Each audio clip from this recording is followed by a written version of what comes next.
In the endless void between stars, where silence swallows screams and cold devours hope, humanity has learned a bitter truth.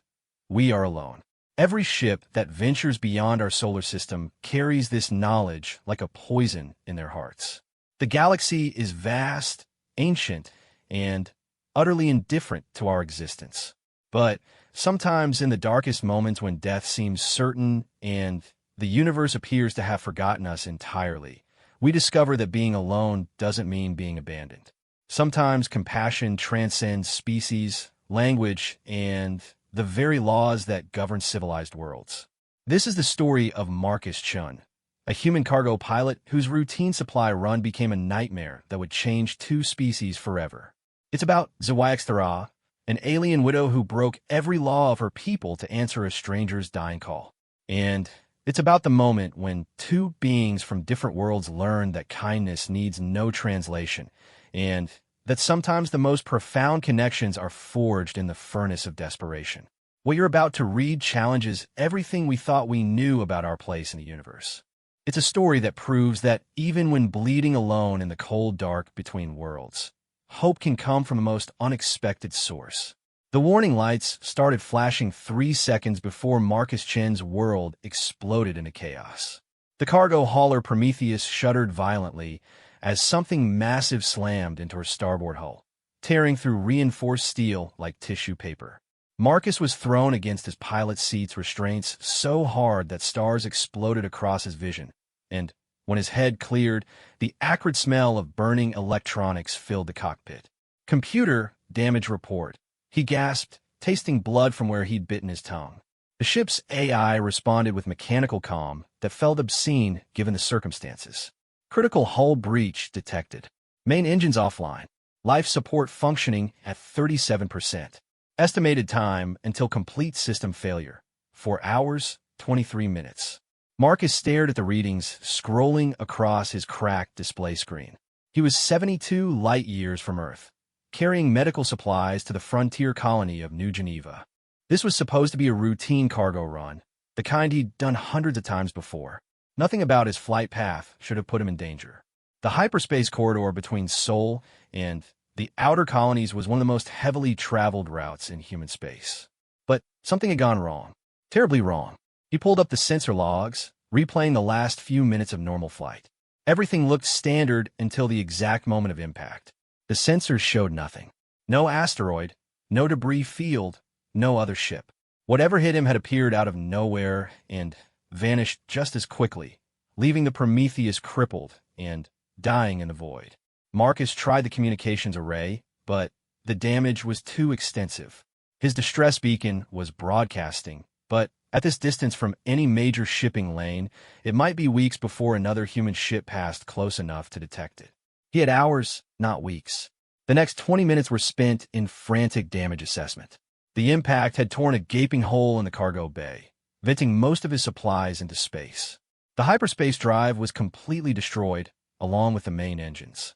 He had limited maneuvering thrusters and whatever power remained in the emergency batteries. Most concerning was the life support system. The recycling units were damaged, and the atmosphere processors were running on backup power that wouldn't last long. As if to emphasize the point, the lights dimmed noticeably as the ship automatically switched to emergency power conservation mode. Marcus slumped in his pilot's seat, staring out at the stars through the forward viewport.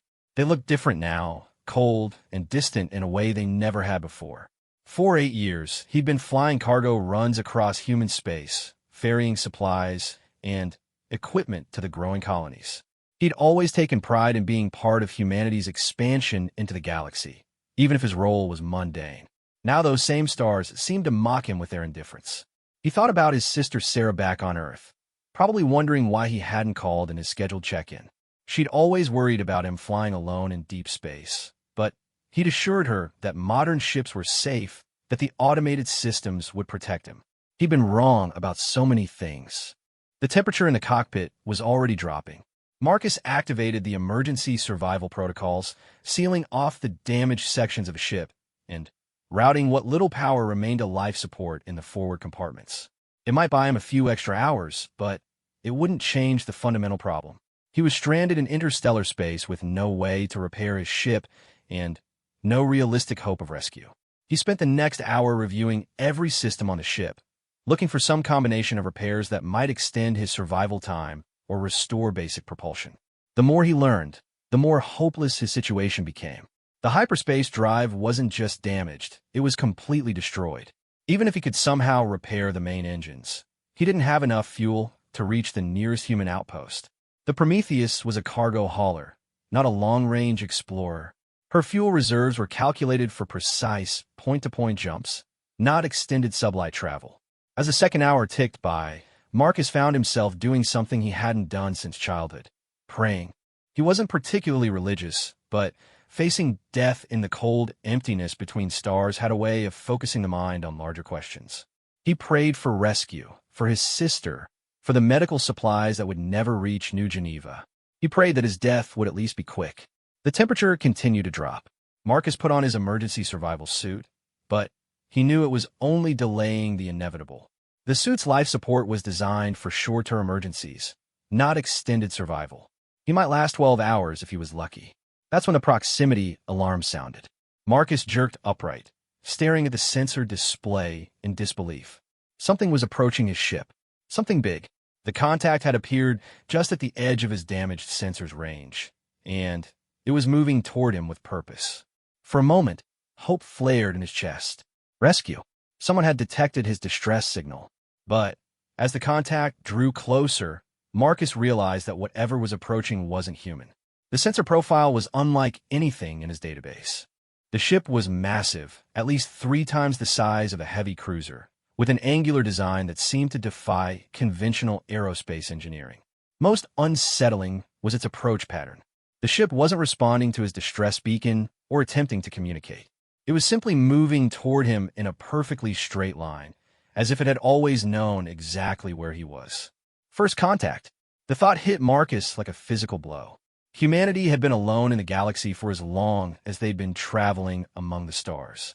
Decades of exploration had found dead worlds, ancient ruins, and the occasional hint that intelligent life had once existed, but no living civilizations. The xenoarchaeologist had theorized that humanity was either very early to the galactic stage or very late, arriving long after other species had either transcended physical existence or destroyed themselves. Now, as Marcus watched an alien vessel approach his dying ship, he realized that humanity had been wrong about being alone. The galaxy was inhabited, and something out here had taken notice of his plight. The alien ship settled into position roughly a kilometer from the Prometheus, its massive bulk blocking out a section of stars. Up close, Marcus could see that its hull was a dark gray material that seemed to absorb light rather than reflect it. Strange protrusions and geometric patterns covered its surface, suggesting technology far beyond human understanding. But it wasn't moving to help him, and it wasn't attempting communication. It was simply watching. Marcus tried every communication frequency he could think of, broadcasting mathematical sequences, prime numbers, and basic pictographs that might convey peaceful intent. The alien ship remained silent. Minutes stretched into an hour, then longer. The Prometheus continued to lose power and heat while the alien vessel maintained its silent vigil. Desperation finally overcame caution. Marcus activated his ship's external cameras and began broadcasting video of himself, speaking slowly into the camera in the hope that the aliens might recognize his distress.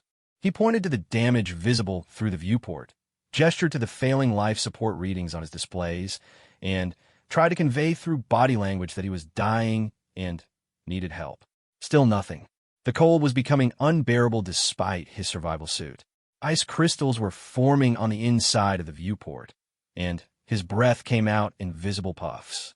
Marcus was entering the final stages of his crisis, and his unwelcome observers seemed content to simply watch him die. That's when a new contact appeared on his sensors. Smaller than the first ship, roughly the size of a human shuttle, it had detached from the larger vessel and was approaching the Prometheus. As it drew closer, Marcus could see that it was sleeker than the massive ship, with flowing curves that suggested grace and speed. More importantly, It was moving with clear intent toward his ship's main airlock. Marcus felt his heart hammering against his ribs. This was it, either rescue or death, but at least the waiting would be over. He made his way to the airlock, fighting off waves of dizziness from the cold and the gradually thinning atmosphere. Whatever was about to happen, he wanted to meet it face to face rather than dying alone in his pilot's seat. The shuttle attached to his airlock with surprising gentleness. Through the airlock's small window, Marcus could see strange lights moving beyond the outer door. Then came the sound of atmospheric pressure equalizing, followed by the soft chime that indicated the outer airlock door was opening. Marcus stood in the airlock chamber, his hand resting on the manual door controls. His finger hovered over the button that would open the inner door and allow whatever was outside into his ship. He thought about his sister one more time, about the life he was probably about to lose, and about the historical significance of this moment.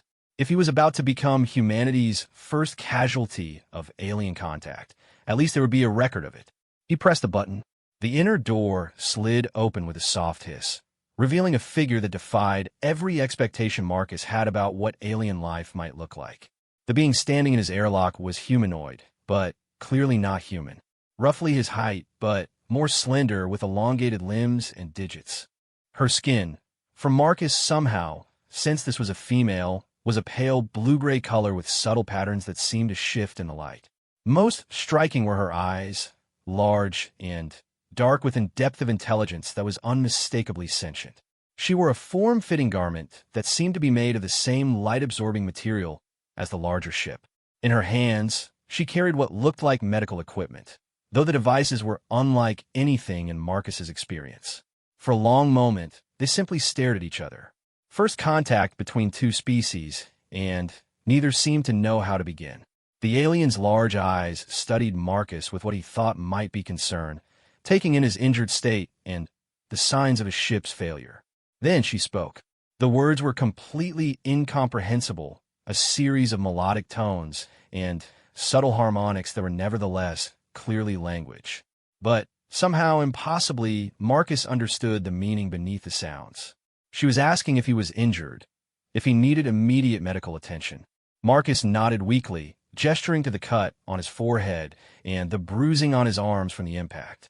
The alien moved closer, her movements fluid and graceful despite the unfamiliar environment. She raised one of her devices, a crystalline structure that glowed with soft light, and ran it over Marcus's injuries. The relief was immediate. The pain in his head faded, and he could feel the cut on his forehead closing. But more than that, he felt strength returning to his limbs and clarity to his thoughts. Whatever technology she was using, it was far beyond human medical science. As she worked, Marcus studied her face. There was something in her expression that transcended species barriers.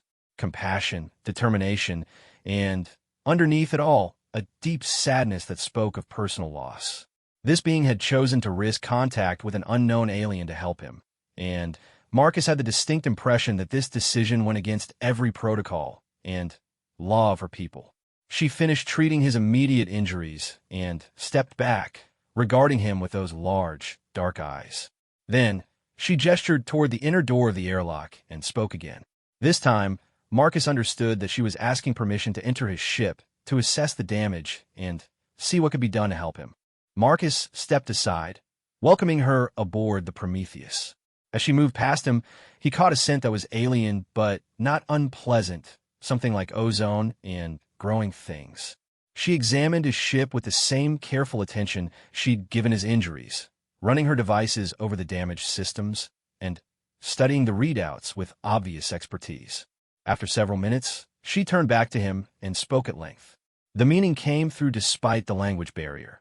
His ship was beyond repair with the technology at hand, but she could transport him to safety.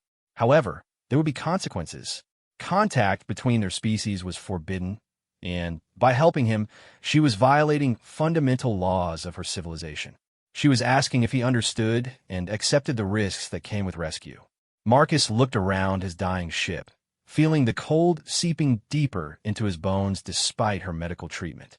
He thought about New Geneva waiting for medical supplies that would never arrive, about his sister back on Earth, about the historical implications of this moment. Then, he looked into the alien's eyes and saw something that made his decision easy. She was willing to risk everything to save the life of a stranger from an unknown species.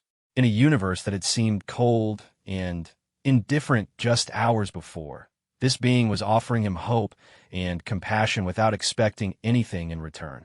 Whatever the consequences might be, whatever laws or protocols might be broken, she had already decided that his life was worth the risk. Marcus nodded his acceptance, and for the first time since the accident, he smiled. The alien's features shifted in what might have been a returning smile, though her face was too different for him to be certain. She moved to gather some of his personal belongings, including his ship's log and the medical records he'd been carrying to New Geneva. As they prepared to leave the Prometheus, Marcus took one last look around the ship that had been his home and workplace for so many years. He was leaving behind everything familiar, stepping into a future that was completely unknown. But he was alive, and that was more than he dared hope for just a few hours earlier. The alien led him back to the airlock, where her shuttle waited. As they crossed from his ship to hers, Marcus got his first glimpse of truly alien technology. The shuttle's interior was organic in appearance, with surfaces that seemed to flow and shift like living tissue. Lights appeared where they were needed and faded when they weren't, and the air itself seemed to support and cushion him as he moved. The alien gestured for him to take a seat in what was obviously a passenger area, though the chair adjusted itself to accommodate his different physiology. As the shuttle detached from the Prometheus, Marcus watched his ship through a viewport that might not have been made of any material he recognized. The Prometheus looked small and fragile against the backdrop of stars, her hull scarred and broken, her lights already beginning to dim as the last of her power failed. In a few hours, she would be just another piece of debris drifting in the void, perhaps eventually to be discovered by human salvage crews who would wonder what had happened to her pilot. But Marcus was alive, rescued by an alien who had risked everything to answer his distress call. As the shuttle approached the massive alien vessel, Marcus realized that his life had just taken a turn that no human had ever experienced before. He was about to see an alien civilization from the inside, to learn secrets that could change humanity's understanding of the universe. And it all began with an act of compassion from a being who chose to see past the barriers of species and language to help a stranger in need. In the cold emptiness between stars, where death had seemed certain, Marcus had found something far more valuable than rescue. He had found proof that kindness was universal. The alien vessel's docking bay was unlike anything Marcus had imagined. As their shuttle glided through what appeared to be a solid wall that turned permeable at their approach, he found himself in a vast space that seemed to exist in defiance of the ship's external dimensions. The walls curved upward into shadows, creating the impression of being inside a massive living organism rather than a mechanical construct. Soft bioluminescent panels provided gentle illumination that shifted in color and intensity as they moved, creating pools of amber, blue, and soft green light. The air itself seemed to sparkle with tiny motes of light that danced around them like microscopic fireflies. Most unsettling was the silence. Despite the obvious activity happening around them, there was almost no mechanical noise. Instead, Marcus could hear what sounded like a distant heartbeat, a slow, rhythmic pulse that seemed to emanate from the ship itself. His rescuer, whom he had begun thinking of as the doctor based on her evident medical skills, guided him from the shuttle with gentle gestures. As they walked across the bay floor, Marcus noticed that other beings moved in the shadows at the edges of the space. They were similar to his rescuer in basic physiology, but showed variations in height, coloring, and the patterns that decorated their skin. All of them watched his passage with obvious curiosity, but none approached. The doctor led him through a series of corridors that seemed to reshape themselves as they walked. Walls flowed like liquid, creating new passages and closing off others in response to their movement. The floor beneath his feet felt solid, but had a slight give to it, as if he were walking on living tissue. Everything around him suggested a technology that had evolved far beyond the mechanical engineering humanity understood. They stopped at what Marcus assumed was the doctor's quarters, though calling it a room seemed inadequate. The space was more like a grove of crystalline trees, their translucent trunks rising toward a ceiling that showed what appeared to be a view of deep space. Between the crystal formations, furniture of sorts grew from the floor, organic shapes that adjusted their configuration as the doctor moved around them. She gestured for Marcus to sit on what formed itself into a chair-like structure, its surface warm and surprisingly comfortable. Then, she activated several devices that emerged from hidden alcoves in the walls. The devices projected holographic displays showing what Marcus recognized as medical data, though the symbols and readouts were completely alien to him. While she worked, Marcus studied his surroundings more carefully. The space was clearly personal, filled with objects that spoke of individual taste and history. Crystalline sculptures caught and refracted the ambient light, creating dancing patterns on the walls. What looked like books, though their form was unlike anything human, rested on shelves that curved organically from the wall. Most touching were what appeared to be personal mementos, small objects whose purpose he couldn't guess, but whose significance was unmistakable. One item in particular caught his attention. On what seemed to be a place of honor, a delicate sculpture showed two figures intertwined in what could only be an embrace. The figures were clearly of the same species as his rescuer, and the emotional weight of the piece was palpable even to his alien eyes. This was a memorial of some kind, a reminder of someone important who was no longer present. The doctor noticed his attention and paused in her medical examinations. She approached the sculpture and spoke softly, her melodic voice filled with an emotion that needed no translation. Grief, loss, love that transcended death. When she turned back to Marcus, her large eyes held a depth of sadness that made her earlier compassion even more remarkable. She had lost someone dear to her, yet she had still chosen to risk everything to help a stranger. Understanding passed between them without words. Marcus pointed to himself and then gestured to the sculpture, trying to convey his recognition of her loss and his gratitude for her willingness to help despite her own pain. The doctor's features shifted in what he was beginning to recognize as her version of a smile, though sadness still lingered in her expression. She returned to her medical work, but now there was a different quality to their interaction. They were no longer simply alien and human, rescuer and rescued. They were two beings who had experienced loss and found common ground in their shared capacity for compassion. The barriers of language and species seemed less important in the face of that fundamental connection. The medical examination continued for nearly an hour. The doctor's devices revealed things about Marcus's condition that he hadn't even realized. The impact that had destroyed his ship had done more damage than he'd known, including internal injuries that would have killed him within days, even if he'd somehow been rescued by a human vessel. Her treatment was correcting damage at a cellular level, repairing trauma that human medicine couldn't even detect, much less treat. As she worked, Marcus began to understand more about her technology and her species. The ship itself seemed to be a living entity of sorts, grown rather than built. The technology was biological, or perhaps biomechanical, operating on principles that integrated organic processes with engineered systems. It was elegant and efficient in ways that purely mechanical technology could never match. More importantly, he began to understand something about the doctor herself. Her movements, her expressions, the way she interacted with her equipment, all suggested someone accustomed to working alone and in secret. This wasn't her first time operating outside the boundaries of her society's laws. She was a healer who had chosen to follow her calling regardless of political or cultural constraints. When she finished the treatment, Marcus felt better than he had in months. The chronic aches and minor injuries that were the inevitable result of long-haul cargo piloting had simply vanished. He felt as if he'd been restored to perfect health, possibly better health than he'd ever enjoyed. But more than the physical healing, he felt a sense of hope that had been missing from his life for longer than he cared to admit. The doctor began showing him holographic displays that he gradually realized were maps and charts of local space.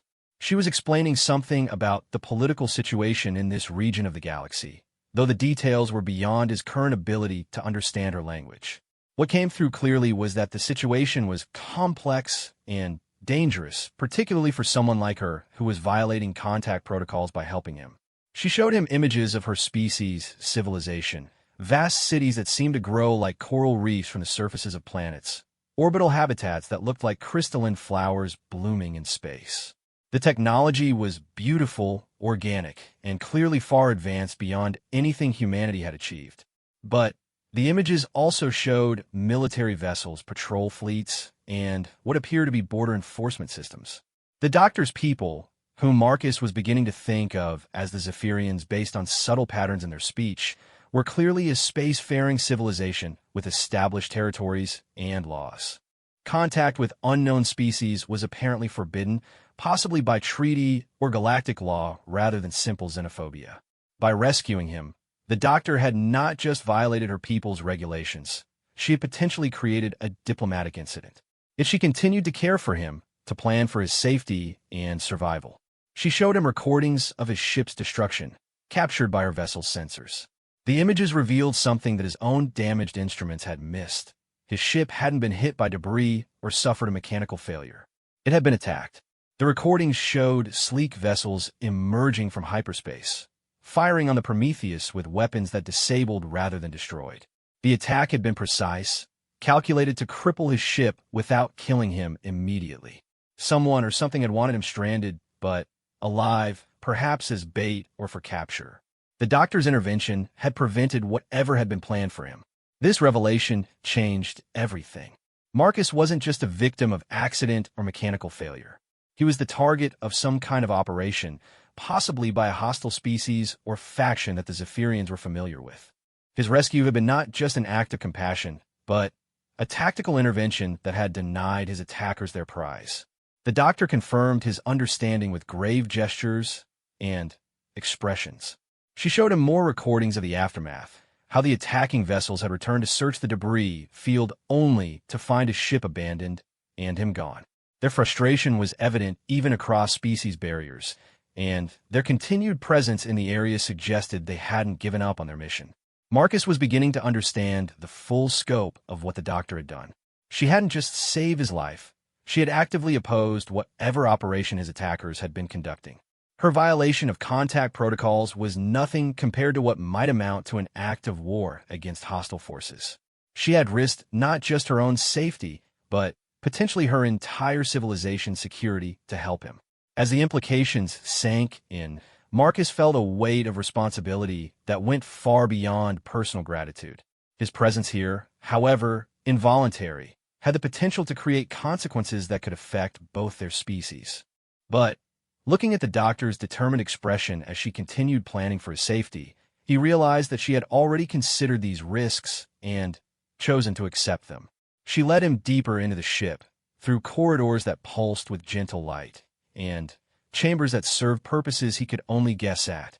They passed other crew members, all of whom watched Marcus with curiosity, but showed no hostility or fear. Their reaction suggested that while contact with aliens was forbidden, the concept wasn't entirely foreign to them.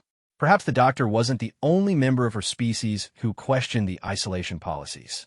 Their destination was what Marcus could only describe as a garden, though it existed within the ship rather than on any planet's surface.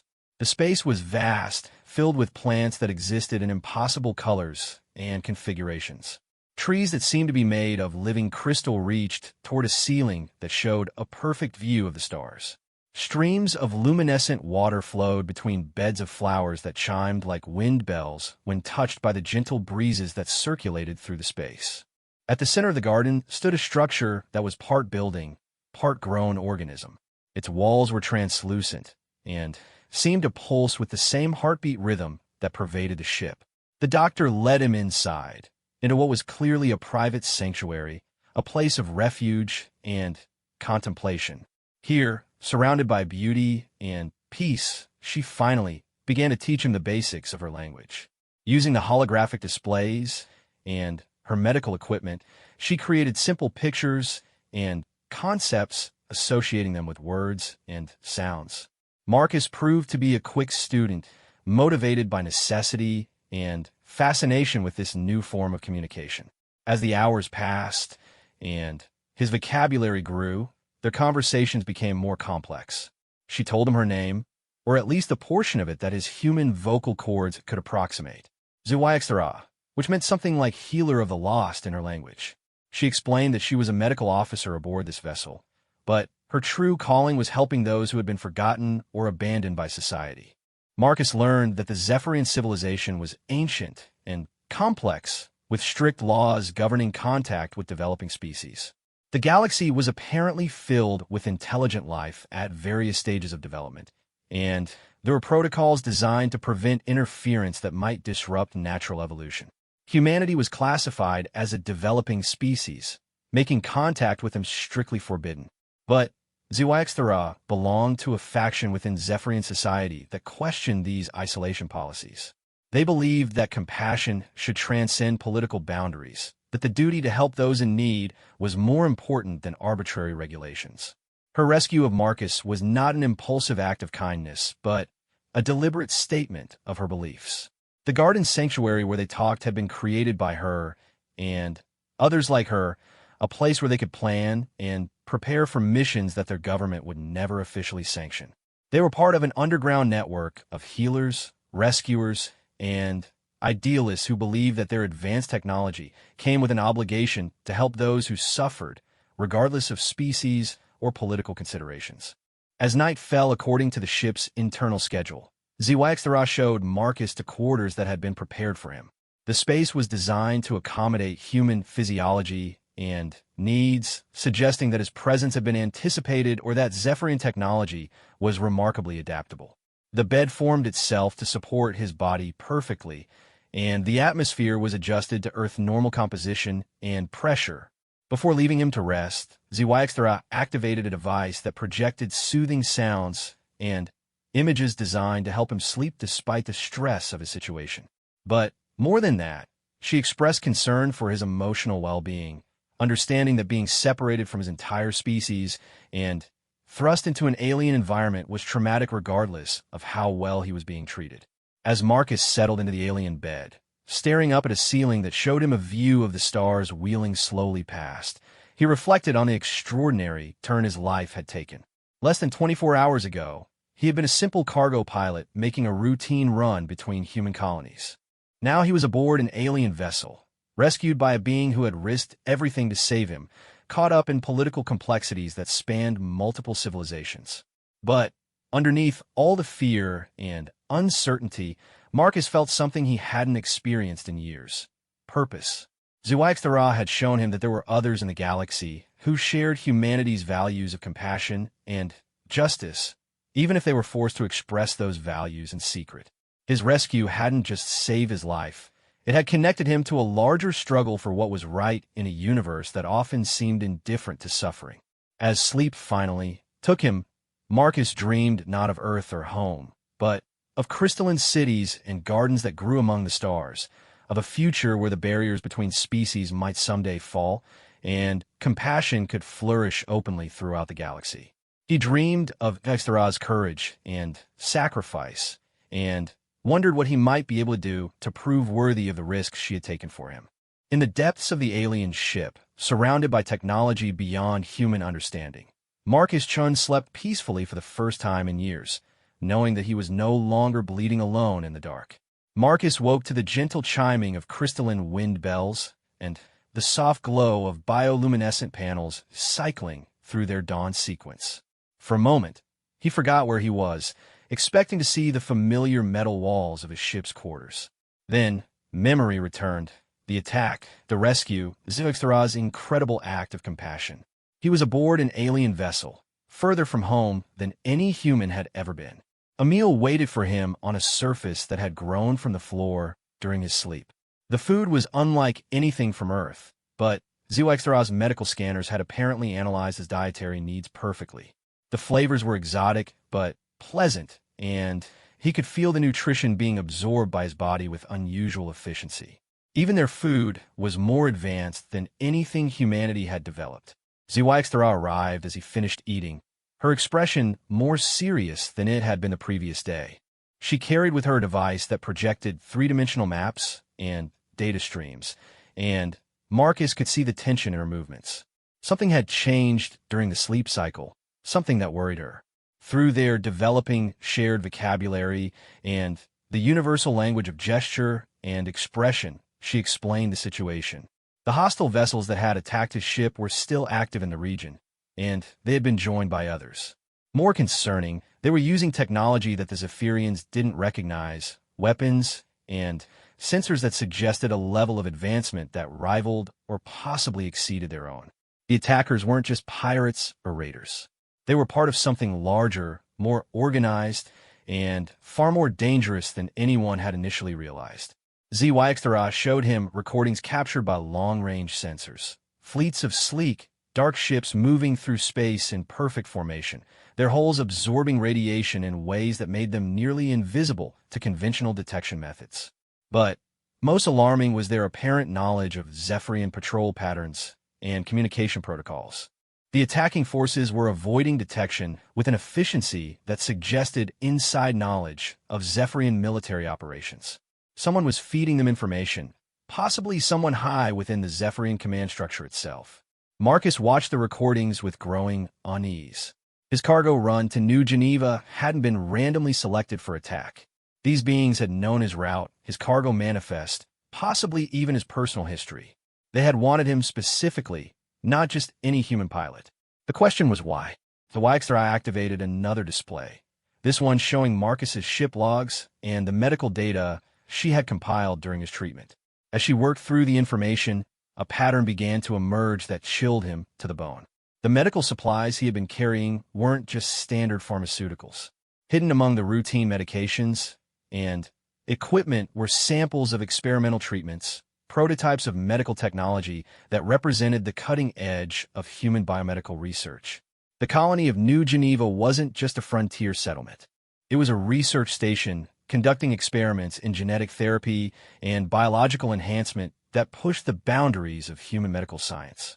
The supplies Marcus had been carrying contained genetic templates, experimental serums, and research data that could accelerate medical development by decades if properly understood and implemented. Someone had wanted that research. Someone with the technology to track human shipping across interstellar distances, the firepower to disable but not destroy a cargo vessel, and the knowledge to time their attack perfectly. The implications were staggering. These attackers weren't just hostile aliens. They were medical pirates, stealing cutting-edge biotechnology from developing species. But the revelation that truly shook Marcus came when HFY showed him the final piece of the puzzle. Hidden within his own medical records, discovered only through the advanced scanning technology she had used to treat him, were markers that suggested his DNA had been specifically selected for study. He wasn't just a random pilot carrying valuable cargo. He was part of the cargo himself. The experimental medical treatments being developed at New Geneva required specific genetic markers to be effective. Marcus's DNA contained rare sequences that made him an ideal test subject for the new treatments, possibly the only human in that region of space with the necessary genetic compatibility. His assignment to the cargo run hadn't been coincidental. It had been engineered by whoever was feeding information to the attackers. The scope of the conspiracy was breathtaking. Someone within the human colonial administration was working with hostile alien forces, selling not just research data, but actual human beings for medical experimentation. The attack on his ship had been just one operation in what was clearly a larger program of biological espionage and human trafficking. HFY watched his face as the implications sank in, her large eyes reflecting sympathy and anger in equal measure. This wasn't just a violation of contact protocols anymore. It was a crime that transcended species boundaries. The same compassion that had driven her to rescue him now demanded that she help expose and stop this trafficking operation. She led him to another part of the ship, a command center where other Zephyrians worked at stations that seemed to grow from the living walls. These weren't regular crew members, Marcus realized, but members of the underground network HFY had mentioned. Their equipment was sophisticated but clearly unauthorized, hidden within the ship's regular systems like a secret within a secret. The leader of this group was an older Zephyrian named Keth Vanix, whose skin patterns had shifted to deeper, more complex configurations with age. When HFY presented Marcus and explained what they had discovered, Keth Vanix's reaction was immediate and decisive. This trafficking operation was exactly the kind of atrocity their network existed to combat. Through painstaking translation and the use of holographic displays, Marcus learned the full scope of what they were facing. The trafficking network spanned multiple star systems and involved several species, not just humans. Young beings from developing civilizations were being abducted or lured away from their homes, taken to hidden research facilities where their biological uniqueness was studied and exploited. The Zephyrian government was aware of the trafficking, but officially powerless to intervene due to the same non-interference policies that made Marcus's rescue illegal.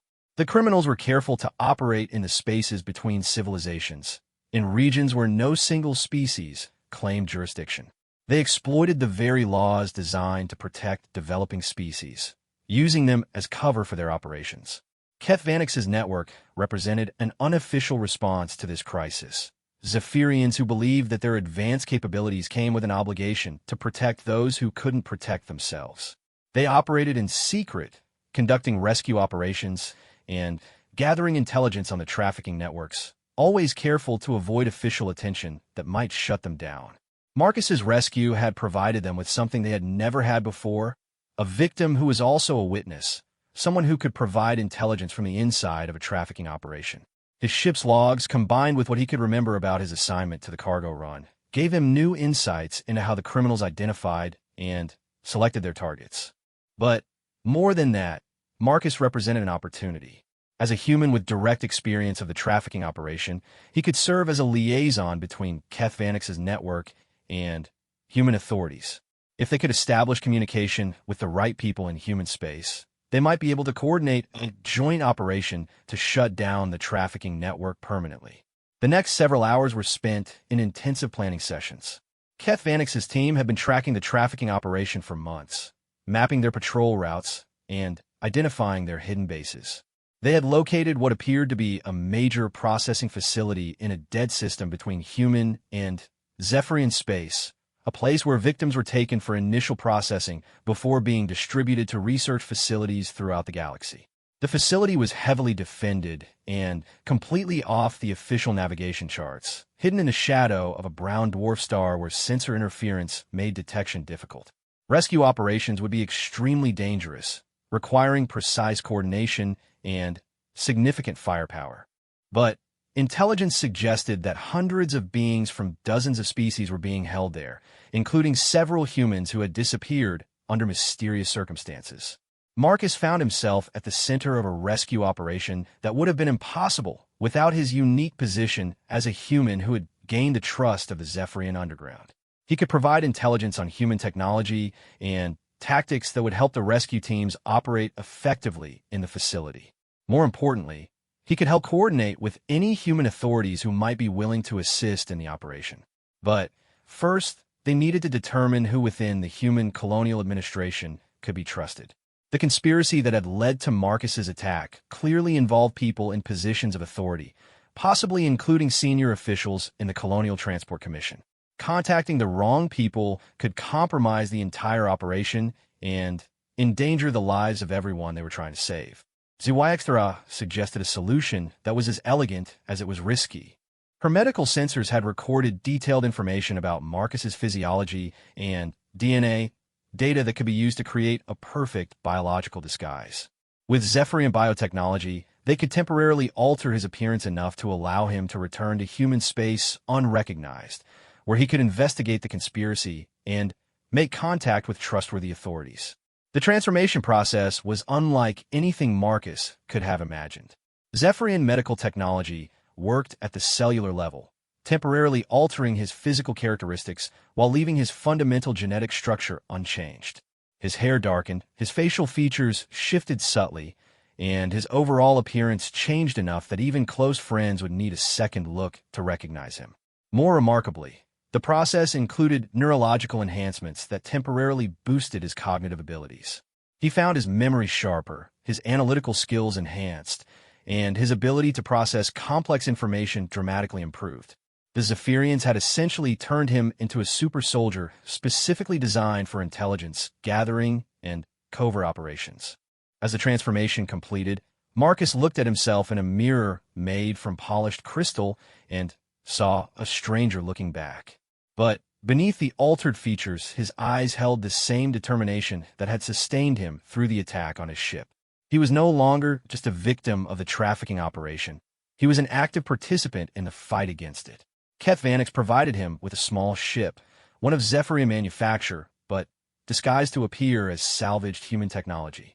Its systems were more advanced than anything humanity had developed, but they were hidden beneath interfaces and controls that would seem familiar to human space traffic controllers. The ship's documentation identified it as a private salvage vessel, giving Marcus cover for traveling through regions where military or commercial vessels might attract unwanted attention.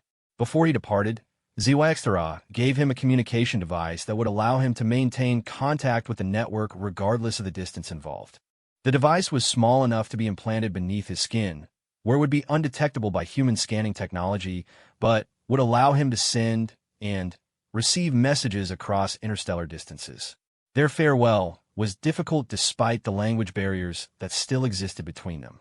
HFY had saved his life and given him purpose, transforming him from a victim into an agent of justice. Marcus wished he could adequately express his gratitude, but some emotions transcended words in any language. As his ship departed the Zephyrian vessel, Marcus watched it disappear into the cosmic background, its advanced stealth systems making it virtually undetectable. He was alone again, but this time by choice rather than accident. He carried with him the hopes of victims he had never met, and the trust of beings who had risked everything to give him this chance. His destination was the human colony of Kepler Station, a major administrative center where he might be able to access the records needed to identify the conspirators within the colonial transport system. The journey would take several days, giving him time to study the intelligence Keth Vanix had provided and plan his approach to the investigation. As he settled into the pilot's seat of his new ship, Marcus felt the weight of responsibility settling on his shoulders. He was no longer just fighting for his own survival, but for the freedom of countless beings who were suffering in the trafficking network's hidden facilities. The bleeding had stopped, but the real battle was just beginning. Kepler Station hung in space like a crystalline flower, its habitat modules spreading out from a central hub in elegant spirals that caught and reflected the light of the nearby star. As Marcus approached in his disguised Zephyrian vessel, he marveled at how different human architecture looked after spending time aboard alien ships. Where Zephyrian technology grew organically, human engineering remained stubbornly mechanical, all straight lines and rigid geometries imposed upon the chaos of space. The enhanced cognitive abilities from his transformation allowed him to process the approach traffic patterns with unusual clarity. Kepler Station was one of the busiest hubs in this sector, with ships arriving and departing every few minutes. Military vessels, commercial freighters, private yachts, and salvage ships like the one he was piloting. The perfect cover for someone who needed to move through human space without attracting attention. His new identity documents were works of art, created by Keth Vanix's network using intelligence gathered from years of studying human bureaucratic systems. According to his papers, he was David Chun, a freelance salvage operator who specialized in recovering lost cargo from ships damaged in hyperspace accidents. The identity came complete with employment records, tax filings, and even a fabricated family history that would pass all but the most sophisticated background checks. Station Control cleared him for docking without question, directing him to a berth in the civilian sector where salvage operators typically conducted their business.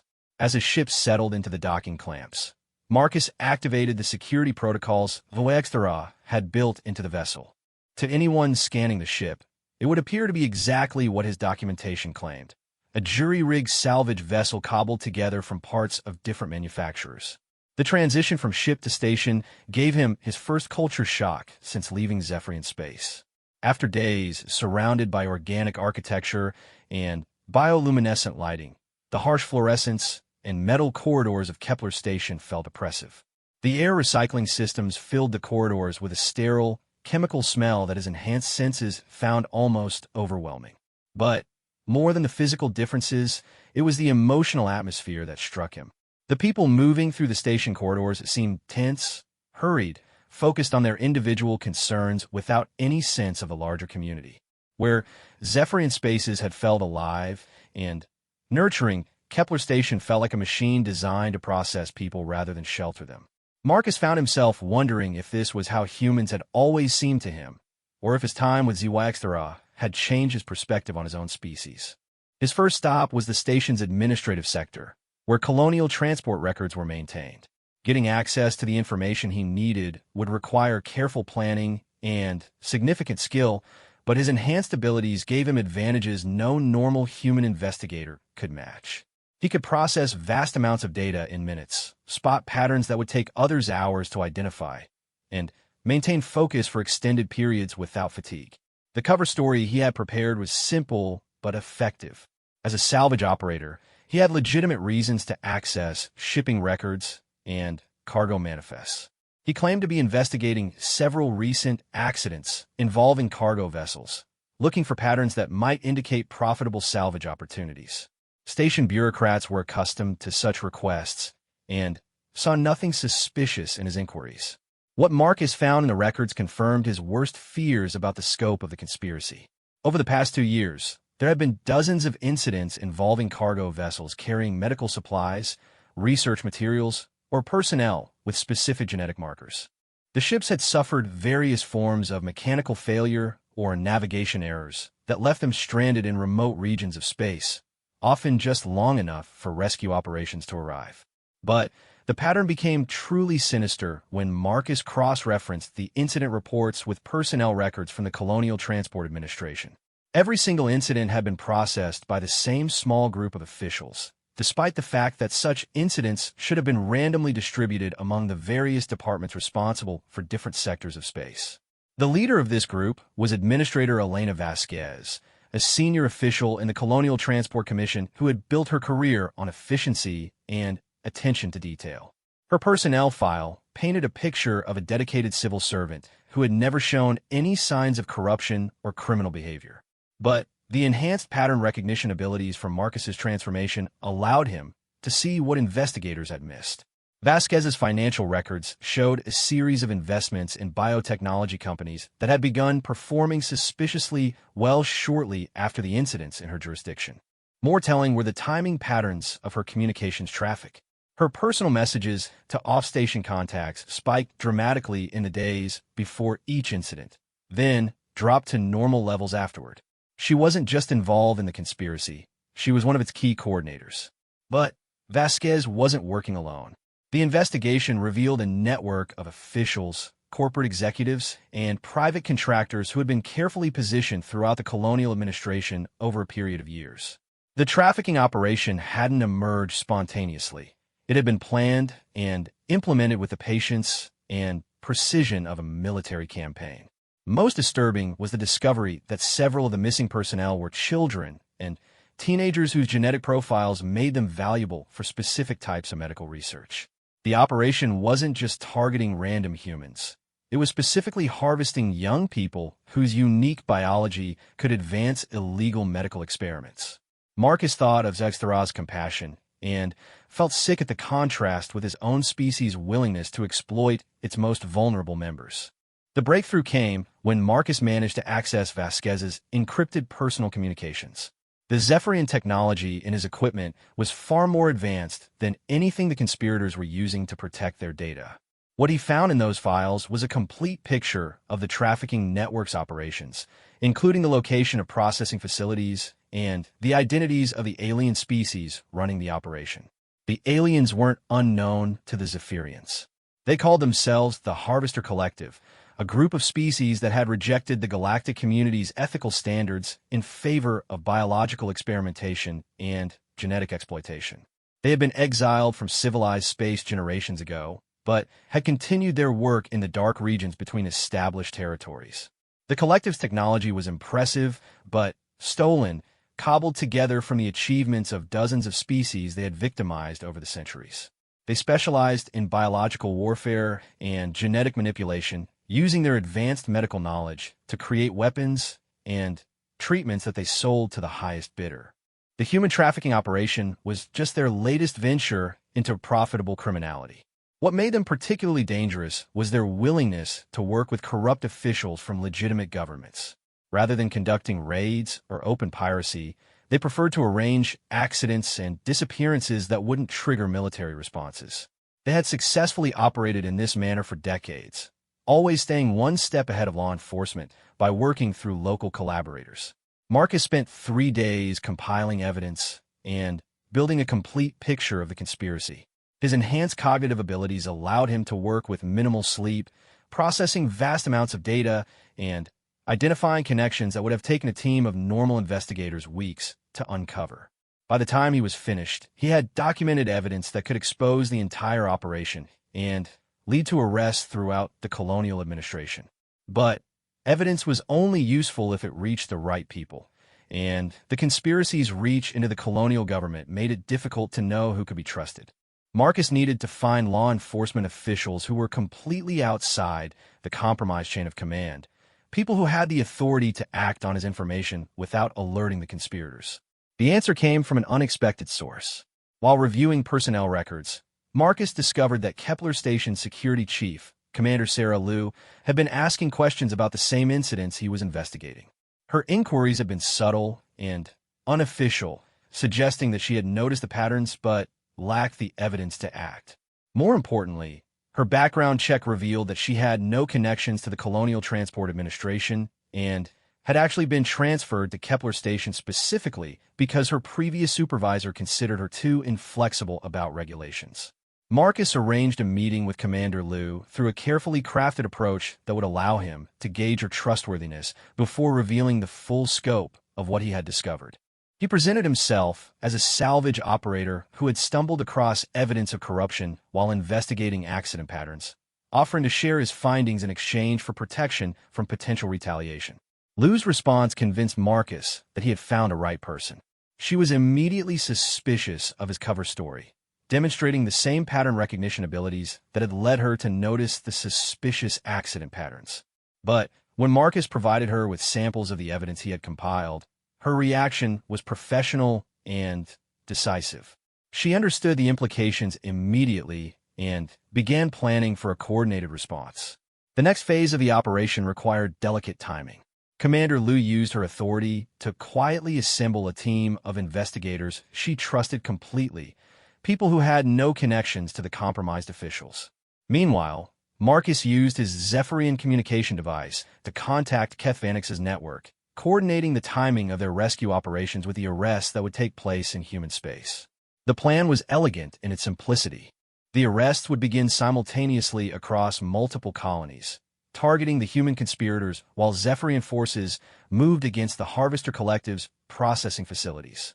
The coordination would prevent either group from warning the other, maximizing the chances of success for both operations.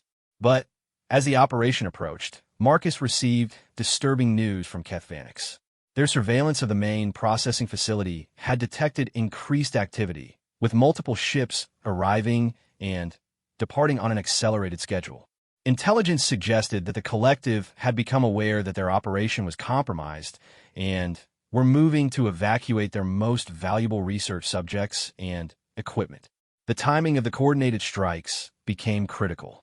If they moved too slowly, the collective would escape with their victims. If they moved too quickly, the human conspirators might detect the investigation and trigger their own evacuation protocols. Marcus found himself at the center of a delicate balancing act that could determine the fate of hundreds of innocent beings. Commander Liu proved to be an ideal partner for this type of operation. Her military background gave her experience with complex tactical planning, while her law enforcement training provided the legal framework needed to ensure that arrests would result in convictions rather than dismissals on technicalities. She understood that they would get only one chance to dismantle the network completely. The final preparations took place in a secure conference room in Kepler Station's security headquarters. Marcus used his Zephyrian communication device to maintain real-time contact with Keth Vanix's team, coordinating timing and target priorities. Commander Liu deployed her investigators to positions throughout the station and neighboring colonies, ready to execute simultaneous arrests. As the countdown began, Marcus thought about ZYX and the compassion that had started this entire chain of events. Her willingness to risk everything to save a stranger had led to this moment, when two species would work together to strike a blow against those who profited from suffering. In a few hours, the bleeding would finally stop for hundreds of victims who had been waiting for rescue. The operation was about to begin, and Marcus Chun, former cargo pilot turned undercover operative, prepared to complete the mission that had begun when an alien widow chose to answer a stranger's call for help. The coordinated strike began at exactly 0800 Standard Time across 17 different locations. On Kepler Station, Commander Liu's team moved with practiced precision, arresting Administrator Vasquez and her key conspirators before they could destroy evidence or alert their off-world contacts. Similar operations unfolded simultaneously on colonies throughout the sector as law enforcement officials moved against corruption that had festered in the heart of the colonial administration for years. Marcus monitored the arrests through his link to the security networks, his enhanced cognitive abilities allowing him to track multiple operations simultaneously while maintaining contact with Keth Vanix's forces. The Zephyrian strikes on the Harvester Collective's facilities were proceeding on schedule, with rescue teams approaching 3 different processing centers in the dead space between civilized territories. The main facility, hidden in the shadow of a brown dwarf star, was defended by a small fleet of harvester vessels and automated defense platforms. Keth Vanix had assembled a strike force of volunteers from across the underground network, Zephyrians who were willing to risk official persecution to save innocent lives. Their ships, disguised as routine patrol vessels, had been positioned around the facility for days, waiting for the moment to strike. As Marcus watched through the tactical displays shared by his communication link, the Zephyrian ships dropped their disguises and moved in perfect coordination toward their targets. The Harvester defenders, caught completely off guard by the sudden appearance of a superior force, scrambled to mount a defense. But their technology, impressive as it was, couldn't match the advanced capabilities of the Zephyrian vessels. The first phase of the rescue operation went flawlessly. Zephyrian boarding teams, equipped with medical scanners and emergency treatment equipment, penetrated the facility's defenses and began locating the imprisoned victims. What they found exceeded even their worst expectations. The facility contained over 300 beings from dozens of different species, many of them children and adolescents who had been subjected to horrific medical experiments. Marcus felt physically sick as the reports came through his communication link. The Harvester Collective hadn't just been trafficking individuals for research purposes. They had been conducting systematic torture disguised as scientific study. Victims had been infected with engineered diseases to test experimental treatments, subjected to genetic modifications without consent, and used as breeding stock for subsequent generations of test subjects. Among the victims were 17 humans, including several children who had been reported missing from frontier colonies over the past 2 years. The youngest was a 12-year-old girl named Amy Nakamura, who had been taken from her family's mining station 8 months earlier. The medical reports on her condition made Marcus clench his fists in rage. No being, human or alien, deserved to suffer what these innocents had endured. But the rescue operation faced unexpected complications. As Zephyrian medical teams began treating the victims, they discovered that many had been subjected to experimental procedures that made normal evacuation impossible. The harvesters had implanted control devices in their nervous systems, artificial constructs that would kill the hosts if they were removed improperly or if the victims were taken too far from the facility's control transmitters. ZYX-Thara's voice came through the communication link, her medical expertise taking command of the rescue efforts. She had anticipated this possibility and brought specialized equipment capable of safely removing the control implants. But the process required time and careful attention to each victim's unique physiology. What should have been a quick extraction was turning into a complex medical operation under combat conditions. Meanwhile, the Harvester forces were regrouping for a counterattack. Their initial surprise had given the Zephyrians a significant advantage, but the aliens were experienced fighters who knew their own defenses better than their attackers. Reinforcements were arriving from other Harvester bases, and the facility's automated weapons were coming online despite the damage inflicted during the initial assault. Commander Liu's operations in human space were facing their own complications. Several of the arrested conspirators had attempted to activate deadman switches designed to alert their alien contacts if they were captured. Her teams had managed to prevent most of these communications, but at least one message had gotten through before they could stop it. The Harvesters now knew that their human network had been compromised. The race against time intensified as reports came in from other rescue operations. Two smaller facilities had been successfully evacuated, with their victims safely aboard Zephyrian medical ships. But the main facility, where the most valuable research subjects were being held, had become a battleground. The Harvesters were fighting desperately to maintain control, not just of their victims, but of the research data that represented years of illegal experimentation. Marcus found himself coordinating between the human and Zephyrian operations, his unique position allowing him to facilitate communication and tactical planning between forces that had never worked together before.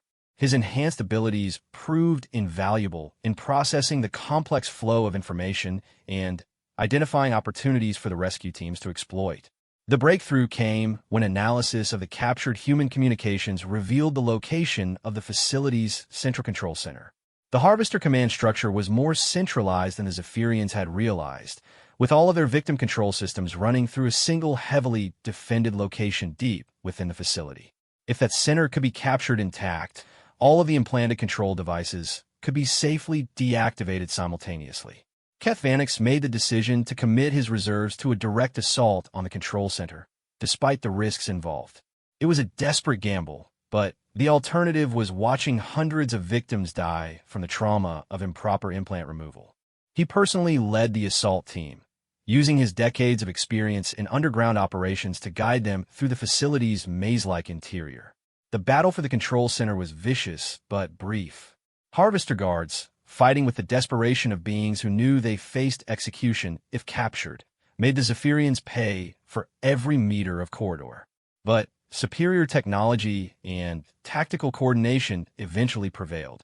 Keth Vanix's team reached the control center and began the delicate process of shutting down the victim control systems without triggering the kill switches. ZY medical expertise proved crucial once again. Working through her communication link to guide Keth Vanix's technicians, she identified the correct shutdown sequences that would safely deactivate the implants.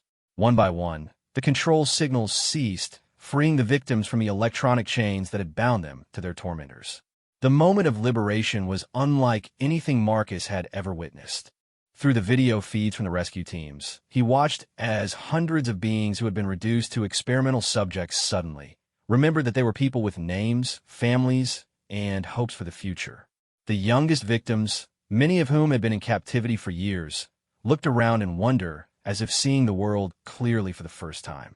Amy Nakamura, the 12-year-old human girl, was among the first to be freed from her control implant. The medical scanners showed her brain activity returning to normal patterns as the artificial constraints were removed. When she spoke her first words in months, asking for her parents, there wasn't a dry eye among the rescue team members who heard her. But the victory was incomplete as long as the Harvester forces remained active in the system. The aliens had regrouped around their remaining ships and were preparing for a final desperate assault on the Zephyrian rescue vessels. They couldn't recapture the facility, but they could still prevent the evidence of their crimes from reaching the galactic community. The final battle took place in the space around the Brown Dwarf, with rescue ships heavy with victims trying to escape while Harvester forces attempted to destroy them. The engagement was chaotic, with the Brown Dwarf's gravitational field and radiation output creating hazards for both sides. But the Zephyrian commanders had one advantage their enemies couldn't match. They were fighting to protect innocents rather than to preserve their own criminal enterprises. Marcus watched through his communication link as ZYXRA's medical ship, loaded with the most critically injured victims, came under direct attack from a Harvester cruiser. The alien vessel's weapons tore through the medical ship's shields, threatening to destroy everyone aboard. In that moment, Marcus felt helpless, watching from light years away as the being who had saved his life faced destruction. But ZYXRA's ship wasn't alone. Keth Vanix's command vessel interposed itself between the medical ship and the Harvester cruiser, absorbing the incoming fire while returning devastating attacks of its own. The sacrificial maneuver saved the victims, but left Keth Vanix's ship critically damaged and vulnerable to follow-up attacks. The tide of battle turned when additional Zephyrian vessels arrived from the secondary rescue operations. The reinforcements had completed their own missions and rushed to assist the main battle, bringing fresh firepower and tactical options to the engagement. Faced with overwhelming odds, the surviving Harvester ships attempted to flee toward the system's hyperspace threshold. Most of them didn't make it. Zephyrian pursuit vessels, faster and more maneuverable than their opponents, hunted down the fleeing Harvesters with methodical precision. By the time the engagement ended, the Harvester Collective's presence in the region had been completely eliminated. Years of criminal operations had been destroyed in a matter of hours. The aftermath of the liberation brought new challenges. Over 300 victims required immediate medical attention, representing dozens of different species with varying physiological needs. The Zephyrian medical ships were equipped for such emergencies, but the scope of the trauma inflicted by the Harvesters pushed their capabilities to the limit. HFY worked tirelessly alongside her colleagues, treating victims whose suffering defied description. The medical procedures required to undo the Harvesters' experiments were complex and dangerous, with each case requiring individual attention and careful monitoring. Many of the victims would require months or years of treatment to fully recover, and some bore scars that would never completely heal. But they were alive, and they were free. After years of captivity and abuse, they could begin the long journey back to normal life. The youngest victims, whose personalities had been suppressed by the control implants, began to rediscover their individual identities. Older victims started asking about their families and their home worlds, eager to return to the lives that had been stolen from them. The human victims presented a special challenge. Commander Liu's investigation had revealed that many of their families believed they were dead, lost in the accidents that had delivered them to the Harvesters. Returning them to their loved ones would require careful coordination with colonial authorities and extensive psychological support to help them readjust to normal life. Amy Nakamura's reunion with her parents, facilitated by Commander Liu's team, became a symbol of hope for all the victims. The girl who had been reduced to a test subject was returning home as herself, her spirit unbroken despite everything she had endured. Her parents' tears of joy reminded everyone involved why the risks had been worth taking. Marcus participated in Amy's homecoming through a secured video link, watching from Kepler Station as the family embraced for the first time in 8 months. The girl's father, a mining engineer who had spent his life savings searching for his daughter, could barely speak through his tears. Her mother, who had never stopped believing that Amy was alive somewhere, held her daughter as if she might disappear again at any moment. But the most moving moment came when Amy looked directly into the camera and spoke to Marcus. Commander Liu had told her about the investigation that led to her rescue, and she wanted to thank the man who had helped save her life. Her words were simple, but they carried the weight of absolute sincerity. Thank you for not giving up on us. In that moment, Marcus understood the true significance of what HFY had started when she chose to rescue a dying stranger. Her act of compassion had created ripples that spread across the galaxy, touching the lives of hundreds of beings who had been forgotten by the civilized worlds. The Underground Network's victory over the Harvester Collective proved that evil could be defeated when different species worked together toward common goals. The official aftermath of the operation brought changes that no one had anticipated.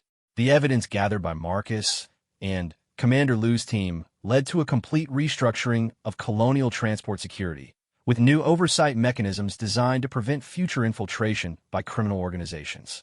The guilty officials faced prosecution not just for corruption, but for crimes against sentient beings, charges that carried the harshest penalties available under colonial law. More importantly, the rescue operations had demonstrated the existence of active cooperation between human and alien civilizations. The Zephyrian government, faced with overwhelming evidence of their underground network success, officially acknowledged the operations and began discussions about establishing formal diplomatic relations with human authorities. The contact protocols that had kept the species isolated were revised to allow for cooperation in cases of humanitarian crisis.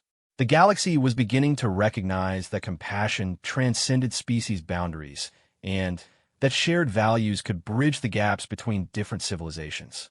Marcus found himself at the center of these historic developments, serving as an unofficial liaison between human and Zephyrian authorities. His unique experience and the trust he had earned from both sides made him invaluable in negotiating the terms of ongoing cooperation. The simple cargo pilot who had been bleeding alone in space had become a bridge between worlds. But perhaps the most meaningful recognition came from an unexpected source. HFY, still recovering from injuries sustained during the rescue operations, sent him a personal message through their private communication link. Her words were few, but carried the weight of deep respect and affection. "You have honored the gift of life I gave you. You have made the universe a brighter place." As Marcus stood on Kepler Station's observation deck, watching ships arrive with more liberated victims, he reflected on the journey that had brought him to this moment. A routine cargo run had become an adventure that changed his entire understanding of the universe and his place in it. He had learned that being human meant more than just belonging to a particular species. It meant embracing the capacity for compassion that connected all sentient beings. The stars that had once seemed cold and indifferent now glowed with warmth and possibility. Somewhere among them, hundreds of beings were returning to families they thought they would never see again. Children were rediscovering laughter, adults were rebuilding their lives, and entire communities were healing from wounds inflicted by those who profited from suffering. Marcus Chun was no longer bleeding alone in the dark. He was part of something larger now, a network of beings who believed that kindness was stronger than cruelty, that hope could triumph over despair, and that no one should ever be abandoned to suffer in silence. The widow who had risked everything to save him had given him more than life. She had given him purpose. And in the vast expanse of space where countless civilizations made their homes among the stars, that purpose would continue to grow and spread, touching lives yet to be born and species yet to be contacted. The universe was not as cold or empty as it had once seemed. It was filled with beings capable of extraordinary compassion, and that made all the difference.